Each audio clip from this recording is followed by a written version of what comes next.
வணக்கம். இது தமிழ் டயலாக் 2.0. இன்னைக்கு எபிசோட் ரொம்ப சுவாரஸ்யமா, சிறப்பா போச்சு. ஆரம்பத்திலே ஒரு பஞ்சாயத்து வந்ததுல, அது பார்க்கும்போது செம்ம சிரிப்பா இருந்தது எனக்கு. இந்த பெண்கள் பார்த்தீங்கன்னா, ரொம்ப அதான் சொல்லுவாங்கல்ல, பட்டினியில இருந்தவங்க திடீர்னு மொத்தமா சாப்பாட பார்த்ததும் பாய்வாங்கல்ல, அந்த மாரி பாயக்கூடாது அப்படின்லாம் வந்து அன்ஷிதாவே சொல்லிட்டு இருந்தாங்கல்ல, அததான் நம்ம சொல்லணும். எப்படா நாங்க வந்து டாஸ்க் குடுப்போம் அப்படின்னு சொல்லிட்டு வெறியில இருந்தாங்க. அந்த வெறியில இருந்தவங்கள வந்து நேத்தே வந்து ஆஃப் பண்ணி விட்டாரு. ஒரே ஒரு டயலாக்ல முத்து விஜேஎஸ் எபிசோட்லயே சொன்னாரு. இவங்கலாம் சிக்கனங்கடா அப்படின்னு சொல்லிட்டு சந்தோஷமா குதிச்சுட்டு இருக்கிறாங்க. பவர் எங்ககிட்ட வந்துருச்சு அப்படின்னு சொல்லிட்டு பெண்கள்லாம். அப்ப அவரு சொன்னாரு முத்து, "பார்க்குறோம். என்ன கிரியேட்டிவா கிரிஞ்சித்தனம் இல்லாம டாஸ்க் குடுக்குறீங்க" அப்படின்னு சொல்லிட்டுன்னு சொன்னதும் பார்த்தீங்கன்னா, மொத்த பேருமே ஆஃப் ஆயிட்டாங்க. அவ்வளோதான். இதுல தெரியுதுல்ல, பவர் அப்படிங்கிறது பார்த்தீங்கன்னா, பவர் வந்துட்டாவே நான் பண்ணிடுவேன். எல்லாத்தையும் அறுத்து தள்ளிடுவேன் அப்படின்னு சொல்றதெல்லாம் உருட்டு. இல்ல ஸ்பேஸ் இருந்தா நான் அறுத்து தள்ளிடுவேன் அப்படிங்கிறதெல்லாம் உருட்டு. தகுதியானவன், திறமையானவன் அவனா ஸ்பேஸ கிரியேட் பண்ணிப்பான். பவரும் பார்த்தீங்கன்னா அதான். தகுதியானவன், திறமையானவன் அவன் எதிர்ல எவ்வளோ பெரிய பவர் இருந்தாலும், அவன் அந்த பவரையே வந்து கதி கலங்க விட்டுருவான். அதுதான் இங்க பார்க்க முடிஞ்சது. ஆனா எனக்கு ஒரு இடம் பார்த்தீங்கன்னா விழுந்து விழுந்து சிரிச்சுட்டு இருந்தேன். இங்க மஞ்சரிய வந்து அந்த சர்க்யூட் மஞ்சரி வந்து 5 டாஸ்க் குடுக்குறாங்க. 5மே பார்த்தீங்கன்னா, 1 செட்டு 30 3, 3 செட்டு போடணும் அப்டின்ட்டாங்க. காரணம் பார்த்தீங்கன்னா, இவரு கொஞ்சம் ட்ரிகர் பண்ணி விட்டாரு லைட்டா, முத்துவும். இவங்க சொல்ற மாரி வந்து நக்கலா அப்டியெல்லாம் பேசிலாம் பண்ணல. யாரு இன்சார்ஜ் அப்டின்னு கேட்டாப்டி. நீங்க டாஸ்க் கொஞ்சம் பேசிட்டு வாங்க. கரெக்ட்டா யோசிச்சுட்டு சொல்லுங்க அப்டின்னாரு. இந்த விஷயம் எல்லாத்துக்கும் மேல இந்த வர்ஷினிய வந்து பண்ணி காட்ட சொன்னாங்க ஒரு எக்சர்சைஸ். அவங்க வந்து சாம்பிள் பண்ண வந்தவங்க. சாம்பிள் பண்ணிட்டு கைய தூக்கி குதிச்சுட்டு கீழ படுத்து எழுந்துக்கிறாங்க. டக்குன்னு தலைவன் திரும்பிட்டாப்டி. இந்த பக்கம் திரும்பும்போது கடுப்பாவாங்கல்ல. கடுப்பாயிட்டு, "ஓ! நீங்க பண்றீங்களா?" அப்படின்னு கேட்கிறாரு. அவங்க கடுப்பாயிட்டு, "சரி இன்னொரு முறை பண்ணு" அப்படின்னதும், இன்னொரு முறை அவங்க ஜம்ப் பண்றாங்க. டக்குன்னு அந்த பக்கம் திரும்புனதும் எல்லாருமே காண்டாயிட்டாங்க. அங்க ஜாக்லின் ஆகட்டும், சவுண்ட் ஆகட்டும், வர்ஷினி ஆகட்டும், வர்ஷினிக்கே அவ்வளோ கோவம் வருது. "ஓஹோ! அப்படியா? வா வச்சு செய்றோம்" அப்படின்னு சொல்லிட்டு. ஸோ மஞ்சரி பார்த்தீங்கன்னா, இந்த டாஸ்க் சர்க்யூட் டாஸ்க் அப்படின்னு சொல்லிட்டு 5 வெரைட்டி அதெல்லாம் பண்ண வாய்ப்பே கிடையாது. ஒரு செட் பண்றதே கஷ்டம் 5மே. அதுவும் டேபிள் துடைக்க வந்ததுக்கு அவ்ளோ டாஸ்க்கா? அந்த மாரி எப்ப குடுத்தாங்க ஆண்கள்? இவங்க ட்ரிகர் ஆயிட்டு பார்த்தீங்கன்னா, அந்த டாஸ்க்க குடுக்க, அதுல சௌந்தர்யா மட்டும் கூப்ட்டு தனியா ஒரு செட் முடிச்சதும் பார்த்தீங்கன்னா, எல்லாமே ஒரு செட் முடிச்சதும், "நீங்க ஆஃப் பண்றுங்க" அப்படின்னு சொல்லிட்டு அனுப்பியிருக்கிறாங்க. இது சொன்னதெல்லாம் ஓகே. ஆனா தப்பான ஆள அனுப்பிச்சிருக்கிறாங்க. சௌந்தர்யா மாரி ஒரு ஆள்கிட்ட குடுத்தாங்க பாருங்க. அதான் தப்பு. ஏன்னா இவங்க அங்க போயிட்டு, அவரு ஃபர்ஸ்ட்டு பண்றாரு. இவங்க சொல்ற மாரியேவா பண்ணுவாரு அவரு? இவங்க பண்ணியிருக்காங்களா முதல்ல டாஸ்க்கு? கேப்டன் வந்து டாஸ்க் குடுக்கும்போது, சாட்டர்டே எபிசோட்ல என்ன பண்ணாங்க? இவங்க வந்து நான் இங்க பண்ண மாட்டேன். எனக்கு மூடு இல்ல. நான் உள்ள போய் பண்றேன். நான் இப்படி பண்றேன். எனக்கு இப்ப புடிக்கல. இவ்வளோ சொல்றீங்கல்ல, அப்ப ஒருத்தன் மட்டும் வந்து பார்த்தீங்கன்னா, நீங்க சொல்ற மாரி ஆர்டரா பண்ணுவானா? 3, 3 செட்டுன்னது, ஓஹோ! அப்படியா? என்னையா வச்சு செய்ய வர்றீங்க? நான் உங்கள வச்சு செய்றேன் அப்படின்னு சொல்லிட்டு, அவரு எடுத்துட்டு போயிட்டாப்படி. 2 செட்டு பார்த்தீங்கன்னா, அது கஷ்டமான அந்த எக்சர்சைஸ். அதுவே அவரு பண்ணதும் பார்த்தீங்கன்னா, மூச்சு வாங்க ஆரம்பிச்சுருச்சு. பார்க்குற எல்லாருமே கடுப்பாயிட்டாங்க. இவ்ளோ கூட்டம் கூடிருச்சு. இவரு சத்யா தான் கலாய்ச்சு விட்டாரு. இவ்ளோ குடுத்துருக்காங்களா? ஓ! நாக்கு தள்ளி இவன் சாவ போறான். எல்லாரும் கேஸ் வாங்க போறாங்க அப்படின்றதும் பார்த்தீங்கன்னா, அதுக்கப்புறம் தான் தீபக்கே யோசிக்கிறாரு. ஃபர்ஸ்ட்டு தீபக்லாம் பண்ணிடு முத்து அப்படின்ட்டாரு. அதுக்கப்புறம் கவுண்டர்லாம் யோசிச்சு பார்த்து 1 செட்டு 30 அப்ப 3 செட்டுன்னா 90 ஒரு டாஸ்க்கும் 90 அப்படின்னா 5 எப்ப முடிகிறது? எப்படி பண்ணுவாங்க? வாய்ப்பே கிடையாது அப்படின்னு சொல்லிட்டு அவரும் கோவப்பட்டாரு. அதுக்கப்புறம் தான் வர்ஷினி போயிட்டு கூப்பிடுறாங்க மஞ்சரிய. மஞ்சரி, ஜாக்லின் ஒவ்வொருத்தரா வராங்க. சவுண்டு அப்புறம் அருண் வந்தாரு. கேப்டன் அருண் வந்ததுக்கப்புறம் தான் பார்த்தீங்கன்னா, அது பயங்கர ஃபயரா மாறுது. எல்லாருமே கேட்டிருந்தாங்க. இவரு ஈவன் சிவா கூட பார்த்தீங்கன்னா, மஞ்சரிய வந்து ட்ரிகர் பண்ணி விட்டாப்டி.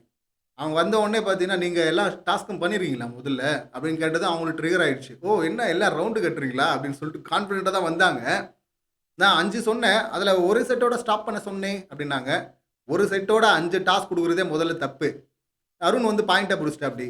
"நீங்க யாரு டாஸ்க் குடுக்குறதுக்கு?" இதத்தான் முத்து முன்னாடி கேட்டார்ல, "இன்சார்ஜ் யாரு?" அப்படின்னு. இன்சார்ஜ் யாரும் முடிவு பண்ணல. பவர் இன்னும் ஷிஃப்ட் ஆகல. ரூல்ஸ் இன்னும் அப்டேட் ஆகல. எதுவுமே பண்ணாம நீங்க எப்படி டாஸ்க் குடுக்குறீங்க? அப்படின்னு கேட்டதும் பார்த்தீங்கன்னா, நாங்க பெண்கள் சார்பா குடுத்தேன். இது என் வீடுன்ட்டாங்க ஒரு இடத்துல. அப்புறம் எங்க வீடு அப்படின்றாங்க. பெண்கள் சார்பா அப்படின்றாங்க.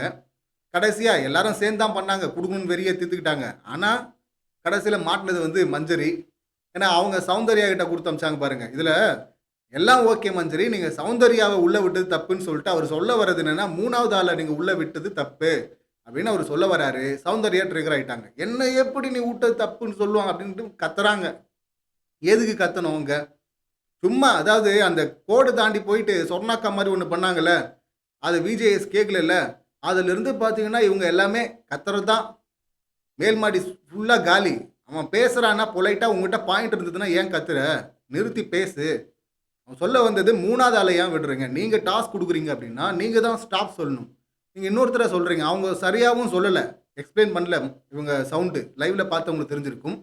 வந்து இவரே சொல்றாரு எத்தன டாஸ்க்ன்னு. ஆக்சுவலி 5 குடுத்தாங்க. அவங்க 4 தான் சொன்னாங்க ஞாபகம் வச்சுக்கிட்டு. அதையும் பார்த்தீங்கன்னா, உங்களால முடியலன்னா விட்டுருங்க. அப்படின்னா எப்படி நிப்பாட்டுவாங்க? அதுவும் ஒரு எக்சர்சைஸ் பண்ணக்கூடிய ஒரு ஆள் எப்படி நிப்பாட்டுவாங்க? அது ஒரு ஈகோ மாரி டச் பண்ற மாரியான இடம்ல. இல்ல நான் பண்றேன். சாயந்திரமானாலும் நான் பண்றேன் அப்படின்னு சொல்லிட்டு பண்ண ஆரம்பிச்சுட்டாரு. ஸோ அப்படியே அப்புறம் அருண் வெர்சஸ் மஞ்சரின்னு போது. மஞ்சரிய வந்து இவரு கரெக்ட்டா ட்ரிகர் பண்ணி உட்டாரு. மொக்க குழந்தை அப்படின்னு நம்ம சொல்லிட்டு இருந்தோம். எப்படி வந்து சௌந்தர்யா ஒண்ணுமே தெரியாத இன்னசென்ட்டா இருந்துட்டு இப்படி சொர்ணாக்காவா மாறுறாங்களோ, அதே தான் மொக்க குழந்தை அருணும். ஃபர்ஸ்ட்டு மொக்க குழந்தை அருணு, இப்ப ரொம்ப பொலைட்டா ட்ரிகர் பண்ண கத்துக்கிட்டாரு. அழகா. நீ யாரு என்ன வேணா பேசு. கடைசி பாயிண்ட் என் பாயிண்ட் தான். நான் கேப்டன் வேற அப்படிங்கிற அந்த திமிருன்னு சொல்லலாம். இல்ல உள்ளுக்குள்ள பார்த்தீங்கன்னா வச்சு செய்யணும் அப்படிங்கிற அந்த இது. ஆனா எல்லாமே சைலன்ட்டா பண்ணுவேன். சௌந்தர்யா ரியாக்ஷன்லயே பண்ணுவாங்கல்ல, அந்த மாரி அருணும் பார்த்தீங்கன்னா, மெதுவா பேசுற மாரி, பொலைட்டா பேசுற மாரி, கை கட்டிக்கிட்டே சொல்வேன் அப்படிங்கிற மாரி மோடுக்கு வந்துட்டாரு. 2 பேரும் ஒரே மாரியான ஆட்கள் தான். அடுத்து மஞ்சரிய வந்து கன்ஃபெஸ் பண்ணுங்கன்னு சொன்னதும் அவங்க ட்ரிகர் ஆயிட்டாங்க. அவங்களும் 1, 2 இடத்துல மாத்துனாங்க. முத்துங்கிறதுனால தான் குடுத்தேன், விளையாடினேன் அப்படின்னு சொல்றதெல்லாம் ஏத்துக்க முடியல நம்மால. கண்டஸ்டன்ட் அதான். அந்த பாயிண்ட் கரெக்ட் தான். கண்டஸ்டன்ட் இருந்தா பார்த்து வேற எந்த கண்டஸ்டன்ட் இப்படி ஓவரா பண்ணியிருந்தாலும், அவங்களையும் இப்படிதான் பண்ணியிருப்பாங்க, ட்ரீட் பண்ணியிருப்பாங்க. அது முத்துங்கிறது வேற வழி கிடையாது. கார்னர் பண்ணப்பட்டுமே, மாட்டிக்கிட்டுமேன்னு சொல்லிட்டு அழ ஆரம்பிச்சுட்டாங்க. இந்த கன்ஃபெஸ் பண்ணுங்க அப்படிங்கிறதும் ட்ரிகர் பண்ணிடுச்சு. ஸோ அது அப்படியே மாறி கடைசியில முத்து வந்து பஞ்சாயத்த கலைன்னு சொல்ல, ஆனாலும் முடியாது அப்படின்னு சொல்லிட்டு 2 பேரும் முறைச்சுக்கிட்டே இருந்தாங்க. மாத்தி மாத்தி சொல்லிக்கிட்டு இருந்தாங்க. அவரு ஒரே பாயிண்ட் தான். முதல்ல உங்ககிட்ட பவரே கிடையாது. நீங்க யாரு குடுக்குறதுக்கு? முதல்ல ஷிஃப்ட் ஆகட்டும் அப்படின்னு சொல்ல, நீ கேப்டன் தானே நீ முதல்லயே சொல்லணும்ல அப்படின்னு சொல்லிட்டு அவங்க வேற மறுபடியும் சுத்தி சுத்தி அடிச்சுக்கிட்டு இருந்தாங்க. கடைசி வரையும் அது முடியிற மாரி தெரியல. அப்ப குத்தி விட்டார்ல, அடுத்து கேப்டன்சி டாஸ்க்ல வேற கலந்துக்க போறீங்கல்ல அப்படின்னு குத்தி விட்டதா என்னவோ தெரியல. மஞ்சரி கேப்டன் ஆயிட்டாங்க. அந்த task lemon in the spoon சொன்னாங்கல்ல. ஆக்சுவலி இந்த பஞ்சாயத்த பொறுத்தவரை முத்து ஜாக்லின் கிட்ட சொன்னாரு. அதுதான் பெஸ்ட் சரியான ஒரு எக்ஸ்பிளனேஷன். ஆக்சுவலி இது யூஸ் பண்ணிட்டாரு கரெக்ட்டா. ஃபர்ஸ்ட்டே ஒரு பயத்த குடுக்குறது இருக்குல்ல. இனி இன்னொரு முறை இந்த மாரி ஏனோ தானோன்னு சொல்லிட்டு டாஸ்க் குடுப்பாங்களா? மாட்டாங்கல்ல. இன்னும் பவரே கைக்கு வரல. அதுக்குள்ள ஒரு பயத்த, நடுக்கத்த அந்த டீமுக்கு குடுத்துட்டாப்டி. பிரில்லியன்ட் பிளே அப்படின்னு தான் நான் சொல்வேன். ஸோ இப்ப அடுத்து கேப்டன்சி டாஸ்க்கு. இதெல்லாம் ஒரு டாஸ்க்காடா? லெமன் இன் த ஸ்பூன் அப்படின்னு நான் நெனச்சேன். ஆனா அவ்ளோ நேரம் ஒரு டஃப் குடுத்து பண்ணாங்கல்ல. ஸ்டேபிள் அப்படின்னு பார்க்கும்போது மஞ்சரியா, விஷாலான்னா மஞ்சரி தான். இல்லையே விஷால் வந்து ட்ரிகர் ஆயிலாம் நம்ம பார்க்கவே இல்லையே. இவங்களாவது ட்ரிகர் ஆகுறாங்க அப்படின்னா, உறுதியா இருக்கிறது இல்ல ஒரே விஷயத்துல. அது விஷால் வந்து முன்னாடியே வராம பேக்வேர்ட்ல இருக்கிறவரு. முன்னாடி வந்தா தான் தெரியும் அவரு எவ்வளோ நேரம் தாக்கு பிடிக்கிறாரு, ட்ரிகர் ஆவாம நிக்கிறாரு அப்படின்னு சொல்லிட்டு. ஸோ ஈஸியா தலைவன் வந்து உட்டாரு. கான்ஷியஸ்லாம் போயிடுச்சு. அது ஃபர்ஸ்ட்டு ஒரு சான்ஸ் ஒண்ணு குடுக்குறேன்னாங்க. அப்புறம் அந்த ரொம்ப நேரம் போனதுனால சான்ஸும் வேணாம் அப்படின்னு சொல்லிட்டு, ஒரே சான்ஸ் தான். அதான் அவுட் ஆனா அவுட்டு அப்படின்ட்டார்ல பிக் பாஸ். அது கரெக்ட்டா இருந்தது. அவுட்டு விஷாலு. கேப்டன் ஆயிட்டாங்க மஞ்சரி. வைல்டு கார்டுல வந்து இவ்வளோ சீக்கிரம் கேப்டன் அப்படிங்கிறது ஆச்சரியமான விஷயம் தான். நல்ல குரோத் அவங்களுக்கு. பரவால்ல. ஒருவேள இதுல வந்திருந்தா வெளிய போறதுக்கும் வாய்ப்பு இருந்திருக்கும். நாமினேஷன்ல வந்திருந்தா. அப்படி வரல. நல்ல விஷயம் அவங்களுக்கு. ஏன்னா வந்திருந்தா எவ்வளோ பேர் ஓட்டு போட்டிருப்பாங்கன்னு தெரியல. பட் எனிவே அடுத்து பார்த்தீங்கன்னா, நாமினேஷன பத்தி நம்ம டீட்டெயிலா ஆல்ரெடி வீடியோவும் போட்டிருந்தோம். இதுல ரஞ்சித் வந்து திரும்ப அதே ஸ்டாண்ட்ல இருக்காரு பாருங்க. அப்ப வந்து சவுண்ட எப்படி குத்துனா அப்படியோ அதே ஸ்டாண்ட்ல இருக்கிறாரு. போன வாரம் சவுண்டு விஜேஎஸ் வந்து வச்சு செஞ்சதுக்காக சவுண்டுக்கு நெறைய ஓட்டு வரும்னு நமக்கு தெரியும். ஸோ அதனால போடுறாங்க. ஆனா ரஞ்சித் மாரி ஆட்கள் எதிர்ல ஒண்ணு பேசுறதும், அங்க போய் வேற ஒண்ணு பேசுறதும் இருக்குல்ல. இப்போ வர்ஷினி ஆகட்டும், சவுண்ட் ஆகட்டும், ராணவ சொல்றாங்க. பேர சொல்லியே சொன்னாங்க. யாரு? சவுண்டு. ராணவ் வந்து பவித்ரா வந்து லவ் டார்ச்சர் பண்றான். அன்கம்ஃபர்டபுளா ஃபீல் பண்ண வைக்கிறான் அப்படின்னு. அதெல்லாம் கட் பண்ணிடுறாங்க. அப்படியே நாமினேஷன் முடியுது. 13 பேர் வந்திருக்கிறாங்க. சீக்ரெட் நாமினேஷன்லயும் 13 பேர். 2 பேர் டைரக்ட் நாமினேஷன்ல வந்துட்டாங்க. இதுல அன்ஷிதா சொன்னதெல்லாம் உருட்டு. நான் ஏற்கனவே சொன்னேன். ஸ்ட்ராங் பிளேயர எதுக்கு போடணும்? பருத்தி மூட்டை முத்து. இவ்வளோ பேர் இருக்கும்போது முத்து போயிடுவாப்டியா? யாரு வீக்கோ அவங்கள போட்டா இவங்களுக்கும் நல்லது. இவங்க டீம்ல இருக்கவங்களுக்கும் நல்லது அது. இவங்க வேணா நாமினேஷன்ல வராம எஸ்கேப் ஆகலாம். பட் டீமுக்கு நல்லது இல்ல. அப்ப வீக்கான ஆள தானே போடணும். ஆண்கள தான் நாமினேட் பண்ணணும்னு சொல்ட்டாங்க. அதுல யாரோ அவங்கள தான் போடணுமே தவிர, இல்ல மிடில் லெவல்ல யார் இருக்காங்களோ அவங்கள போடணுமே தவிர, பாருங்க சத்யா, ரஞ்சித்லாம் எஸ்கேப். இந்த மாதிரி விட தேவையில்லைல்ல. இந்த மாதிரி வந்து விட்டு வேஸ்ட் பண்ணிட்டாங்க அந்த பவரை. வர்ஷினியை போட்டது வந்து ரயான் கரெக்ட் அப்படின்னு நினைக்கிறேன் நான். அடுத்து நாமினேஷனில் எல்லாம் வந்திருக்கிறாங்க. உள்ளே போயிட்டு சொன்னதில் அதான் சவுண்டு அங்கே ஓப்பனாக சொன்னதை வந்து எப்படி போடலையோ, இப்போ வர்ஷினி சொல்கிறத போட்டாங்க. லவ்வு இந்த மாதிரிலாம் வந்து பண்ணுறாரு, பிடிக்காத பண்ணுறாரு அப்படின்னு. இன்னும் நிறைய நடந்துச்சு இன்னைக்கு ஃபுல்லாக. நம்ம ஏற்கனவே 2 வீடியோ போட்டிருக்கோம். இந்த ராணவ போயிட்டு பவித்ராவை அப்ரோச் பண்ணுறது ரொம்ப மோசமாக தான் பண்ண அப்படி ஒரு ஒரு இடத்துல நம்ம பார்க்கும்போது, அதையே தானே ஜெஃப்ரியும் சவுண்டும் பண்ணிருக்கிறாங்க. என்ன இங்கே அப்போஸ் பண்ணல இன்னும். ஆனால் எப்போ பண்ணுவாங்கன்னு தெரியாது. ஏற்கனவே ஒன்று சொல்லி வச்சிருக்கிறாங்க. இங்கே வந்து அட்வான்டேஜ் எடுத்துக்கிறான்னு சேஃபாக. அது டாஸ்க்கு அப்படின்னு சொல்கிறாங்க. டாஸ்க்குன்னு சொன்னது நிஜத்தில் அப்படி சொல்கிறதுக்கு எவ்வளோ நேரம் ஆகும்? அதை விட்டுட்டு பார்த்தீங்கன்னா போன சீசன் நிக்சன் மாதிரியும் அதுக்கு முன்னாடி வந்த அசல் மாதிரியும் தடவிட்டே இருக்கிறான் இவன் தம்பி. பத்தாவதுக்கு சவுண்டு வேற. எப்படி லாஸ்ட் சீசனில் நிக்சன் வந்து அந்த புருவத்தையும் கன்னத்தையும் அப்படி தடுவுமால தூங்க வைக்கிறேன் தடவின்னு, அந்த மாதிரி இந்த அம்மா வந்து தூங்க வச்சுட்டு இருக்கிறாங்க. இப்போ காஜி நிக்சன் தடவல் மன்னன் அசல், இப்போ தம்பிக்கும் வந்துடும் அந்த பேர், ஜெஃப்ரிக்கும் தடவல் மன்னன் காஜின்னு வந்துடும். அப்போ இவங்களுக்கு வருதுன்னா அப்போ அவ்வளோ இடம் கொடுக்குறாங்கல்ல, அவங்கள என்ன சொல்கிறதுன்னு தெரில. போன வாரம் ஃபுல்லாக ரயானு, அதனால் கடுப்பாயிட்டு இவன் மார்க் பண்ணி பாட்டெல்லாம் பாட்டுருந்தான். இன்றைக்கி ரயானை வெறுப்பேற்றுறதுக்காக இவர் இன்னும் க்ளோஸாக இருக்கிறாராம்மா. இது எங்கே போய் முடிய போகுதுன்னு தெரில. இன்னொரு பக்கம் பார்த்தீங்கன்னா இவன் தர்ஷிகா லவ்வு விஷால் மேலே ஆச்சரியமாக இருக்குது. லவ்வா வந்துருச்சா, அதை ஜாக்லின் கேட்குறாங்க. அதுக்கப்புறம் அங்கே போய் சொல்கிறாங்க எனக்கு வேணாம் அப்படின்றான். என்ன கதை ஓடுதுன்னே புரியல. எல்லாமே லவ் கண்டென்ட் தான் இன்ட்ரெஸ்ட் ஆகும் அப்படின்னு சொல்லிட்டு நினச்சினாங்களா தெரியல. பிபி கூப்பிட்டு கழுவி ஊத்துறாரு. என்ன எதுக்கு வந்தீங்க, என்ன பண்ணிட்டு இருக்கீங்க அப்படின்னு. எனக்கு நமக்கு பிபியை கழுவி ஊற்றணும் போல இருக்குது. ஏன்னா நைட்டு ஒரு இருட்டு கடை பிரியாணின்னு சொல்லிட்டு ஒன்று பண்ணாங்கல்ல, அந்த 6 பேர் கொண்ட குழு. அன்ஷிதா, சாச்சனா, தர்ஷிகா, ஆனந்தி, விஷால், அருண், கேப்டன் அருண். இப்போ இவ்வளோ பேசுகிறாருல ஃப்ரெண்டு இல்லை அப்படின்னு, கேப்டனாக இருக்கிறேன் அப்படின்னு. அன்ஷிதா சொல்கிறாங்கல்ல சாப்பாடு பஞ்சாயத்து கூட அங்கே தானே வந்தது. நைட்டு திருடி சாப்பிட்டீங்களே, சமைச்சு சாப்பிட்றாங்க. திருடி கூட சாப்பிடல, அவங்க திருடி சமைச்சு சாப்பிட்றாங்க 2:30 மணிக்கு மேலே, 3 மணிக்கு கிட்ட. இதை ரயான் பார்த்துட்டான், அவனுக்கும் பங்கு. அப்போ இவ்வளோ திருடி சாப்பிட்றீங்களே, இவங்க இவ்வளோ திருடி சாப்பிட்றாங்க, இதெல்லாம் போட மாட்டார். அப்போ இதெல்லாம் போட மாட்டாங்க, கவரப் பண்ணிப்பீங்க. அப்புறம் எப்பட்றா ஷோ வந்து இன்ட்ரெஸ்ட் ஆகும்? இந்த மாதிரி அயோக்கியத்தனம் பண்ணுறாங்கன்னு போடணும்ல. இப்போ அவர் வந்து இன்ட்ரெஸ்ட் ஆக்குங்க, நீங்கள் நேர்மையாக இருங்க, உங்ககிட்ட டிசிப்ளின் இல்லை, அது இல்லை இது இல்லைன்றாரு. உங்ககிட்ட நேர்மையே இல்லையே பிக் பாஸ். எத்தனை முறை தான் காப்பாற்றிட்டு இருப்பீங்க? அன்றைக்கி மார்க் பண்ணி பாட்டு போடுறாங்க விஷாலும் ஜெஃப்ரியும், அதையும் போட மாட்டீங்க. இன்னைக்கு 6 பேர் கொண்ட குழு வந்து சமைச்சு சாப்பிடுது திருடி. இப்போ ஃபுட் இல்லாத போது இந்த மாதிரி ஒரு ப்ளே பண்ணால் அது எவ்வளோ நெகட்டிவாக போகும் அவங்களுக்கு. இப்போ அந்த கூட்டத்தில் யாரை காப்பாற்றுறதுக்காக இதெல்லாம் பண்ணுறாங்க? சாச்சனாவையும் அவர் ஸ்ட்ராங்காக கண்டிக்கல. அதனால தான் பாருங்கள், விஜே சொல்லிட்டு போகிறாரு 5 ஸ்டார் கொடுத்துட்டு போனால் மறுபடியும் ரூல் மீறுவாங்கல்ல. சாச்சனாவும் அந்த லிஸ்ட்டில் இருக்கிறாங்க. நைட்டு சமைக்கும் போது உட்காந்து அவங்க படுத்து தூங்கிட்டாங்க சேரில் உட்காந்து. அப்புறம் எழுப்பி சாப்பிட்றாங்க. கோவம் வேற வருது அவங்களுக்கு. ரயானுக்கு எதுக்கு அவ்வளோ போடுறீங்க? அவன் சும்மா தானே இருந்தான், அவனுக்கு ஏன் போடுறீங்க? நம்ம 3 பேராக சாப்பிட போகிறோம்ல, நமக்கு அதிகமாக வேணும் அப்படின்றாங்க. இப்போ மற்றவங்க பங்கெல்லாம் எடுக்க மாட்டேன்னு சொன்னாங்கல்ல. இப்போ என்னது இது? பிக் பாஸ் முதல்ல நீங்கள் கொஞ்சம் நேர்மையாக இருங்க. ஷோ இன்ட்ரெஸ்டாக தான் போகும். நீங்கள் பண்ணுற தப்பை அப்படியே எக்ஸ்போஸ் பண்ணால் போதும். நீங்கள் மூடி மறைக்க தான் இங்கே ஷோ ரொம்ப மொக்கையாக போயிட்டுருக்கு அப்படின்னு தான் சொல்லணும். அடுத்து அது முடிஞ்சோன்னா இது இல்லை, அந்த ஒரு டாஸ்க் ஒன்று வச்சாங்களே மணிக்காக.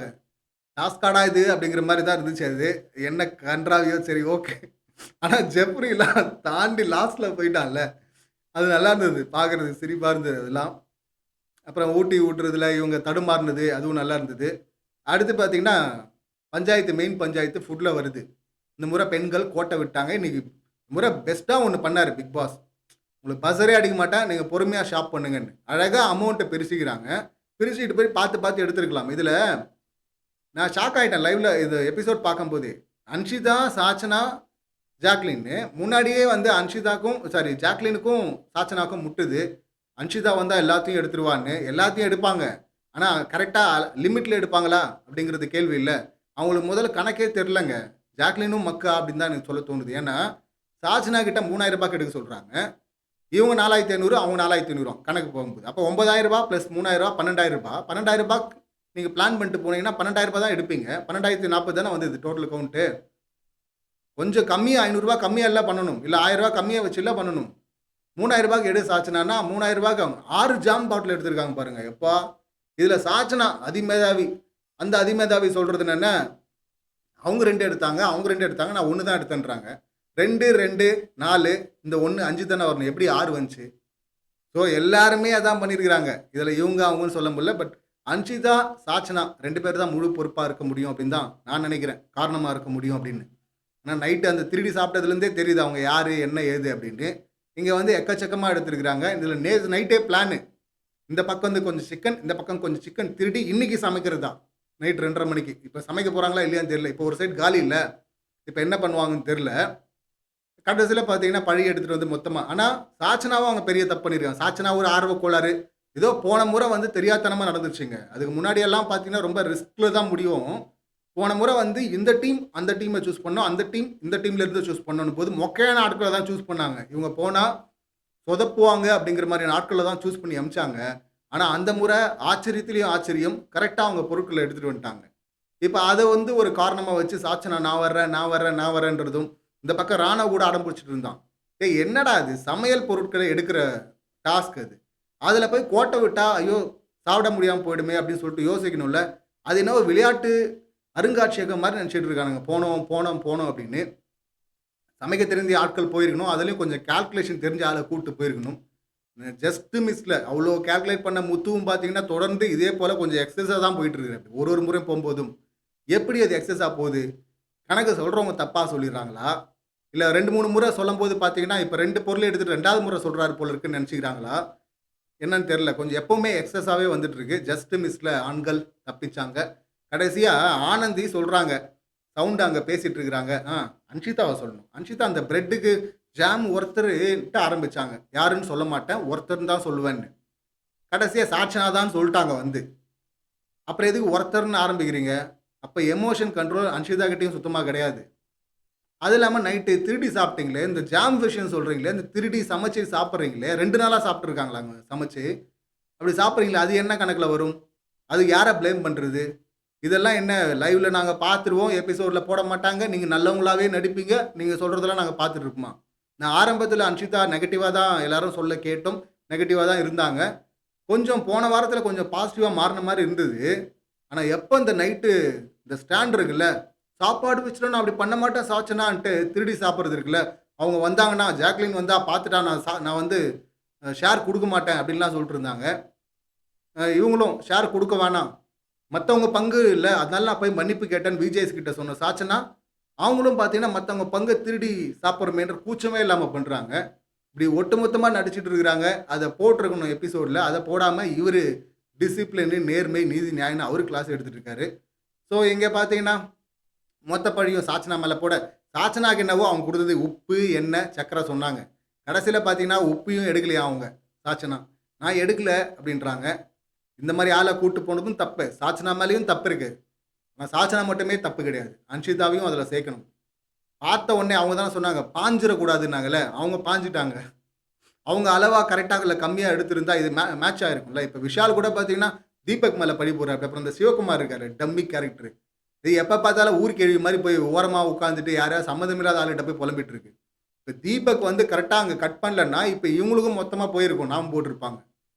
ஸ்நாக்ஸ் வெறும் சாப்பாடு மட்டும் சாப்பிட முடியுமா? ஸ்நாக்ஸ் எல்லாம் வேணாம் வா! அப்படின்றான் விஷால்.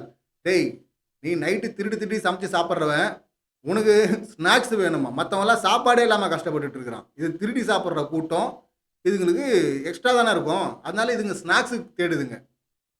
நல்ல வேளை தீபக் காப்பாத்தி விட்டாரு. தீபக் எப்ப ஸ்ட்ரைட்டா வந்து நிக்க போறாரு, அடிக்க போறாருன்னு தெரியல. இவனுங்களும் அடிக்க மாட்றானுங்க, அவரும் அடிக்க மாட்றாரு. ஆனா இந்த கதைகள பேசிக்கிட்டே இருக்கிறானுங்க. சீக்கிரமா நடக்கணும். மஞ்சரி கேப்டன்ஷிப்ல இந்த மாரி ரூல் பிரேக்லாம் ஹெவியா நடக்காது அப்படின்னு சொல்லிட்டு நம்புறேன். இந்த மாரி மூடி மறைச்சு நைட்லாம் வந்து இனிமே சமைக்க முடியாது. ஆனா பண்ணாலும் பண்ணுவானுங்க. இனி வெயிட் பண்ணி தான் பார்க்கணும். எபிசோட் முடிச்சுட்டு தான் போய் பார்க்கணும். ரிவ்யூ முடிச்சுட்டு. அப்படியே தான் இருந்ததுன்னா நாளைக்கு காலைல அத அப்டேட் பண்றேன். ஸோ இன்னைக்கு எபிசோட் இப்படி தான் முடிஞ்சுது. ஆனந்தி வந்து நல்லா சொன்னாங்க. அங்க ஏதோ சவுண்ட் பேசிட்டு இருக்காங்க. அங்க போவாதன்னு. ஆனா சாச்சனாவால கண்ட்ரோல் பண்ண முடியல. எல்லாரும் என்னையே சொல்றாங்க, என்னையே சொல்றாங்கன்ற மாரி எழுந்துச்சு அங்கருந்து போயிட்டு என்ன பத்தி பேசுனீங்களான்னு கேட்டு, அங்க தேவையில்லாம ஒரு கான்வர்சேஷன வச்சு, அவங்க பண்ணீங்களே, அவங்க பண்ணது கரெக்ட்டா, அவங்க பண்ணது கரெக்ட்டான்றாங்க. எல்லாருமே தான் தப்பு. ஜாக்லின் ஓரமா ஒதுங்கி படுத்துட்டு இருக்கும்போதே, ஒவ்வொரு டாஸ்க் முடிஞ்சதும், "இது தப்புடா, இது சரிடான்னு சொல்ற." ஜாக்லின் இப்ப ஓரமா படுத்துட்டு இருக்கும்போது, ஜாக்லின் மேலயும் தப்பு இருக்கு. இல்லாம இருக்குமா? அது மஞ்சரி சொன்னது தான். முதல்லயே வந்து உஷாரா இருந்திருக்கணும். நீங்க சொன்னீங்க, அட்வைஸ் பண்ணீங்க, இல்ல வேணான்றீங்க. அவங்க பொண்ணு தான் கரெக்டாக இருக்குன்றீங்க. அப்போ அதே ஸ்டாண்டில் நிற்கணும்ல. அப்புறம் எதுக்கு கூப்பிட்டீங்க? கூட்டு போயிருக்கக்கூடாதுல்ல. ஸோ கூட்டு போனதுனால மொத்தமாக முடிஞ்சு போச்சு. பெண்கள் பாவம். பவர் இருந்து என்ன பிரயோஜனம்? பசியோடு இருக்கணுமே. பசியோடு இருக்கும்போது, அந்த கடுப்பு இருக்கும்போது, பவர் இருக்கும்போது, தலைக்கணம் ஏறி, தலகால் புரியாம டாஸ்க் குடுக்குறேன்னு சொல்லிட்டு வரப்போறாங்க. பவர் இல்லாத போது இருக்கும்போது இயல்பாவே ஒரு சிம்பத்தி வந்துரும். பவர்லெஸ்ஸா இருக்கிறாங்கப்பா, பாவம்பா அப்படின்னு. பவர் கையில வந்ததுக்கு அப்புறமா நீங்க பண்ற சின்ன தப்பும் ஹைலைட்டா தெரியும். பெருசா தெரியும். இதுவரை பெண்கள் பாவம், பாவம்ன்னு சொல்லிட்டு இருந்தாங்களே, இனிதான் பெண்களின் உண்மையான முகம் வெளிய வரப்போகுது. பார்ப்போம் வெயிட் பண்ணி. நெறைய சம்பவங்கள் இந்த வாரம் நடக்கிறதுக்கு வாய்ப்பு இருக்குன்னு நெனைக்கிறேன். அட்லீஸ்ட் இந்த வாரமாவது அதையாவது போட்டு காட்டணும். ஓப்பனா பேசணும். முத்து சின்னதா சர்க்கரை எடுத்ததுக்கு டாஸ்க்குக்காக அதுக்கெல்லாம் வந்து அனௌன்ஸ் பண்ணி ஜாக்லின கூப்பிட்டு கிச்சன்ல போய் திரும்ப கொட்ட சொல்லுங்க அப்படின்லாம் சொன்னவரு, இந்த மாரி கூட்டாஞ்சோறு ஆக்குறாங்கல்ல நைட்டு இருட்டு கடை பிரியாணி. அத எக்ஸ்போஸ் பண்ணணும்ல. அத எக்ஸ்போஸ் பண்ணியிருந்தாலே பெரிய பிரச்சனை பஞ்சாயத்து வந்திருக்கும். எப்ப வருது? யார் வெளியிடுறாங்க? அப்படின்னு சொல்லிட்டு வெயிட் பண்ணி பார்க்கலாம். ஸோ இன்னைக்கு எபிசோட் சம்மந்தமான என்னுடைய கருத்துக்கள் இவ்வளோதான். நீங்க ஏதாவது சொல்ல நினைச்சா உங்க கருத்துக்களை கமெண்ட் பண்ணுங்க. மீண்டும் அடுத்த வீடியோல சந்திக்கலாம். நன்றி. வணக்கம்.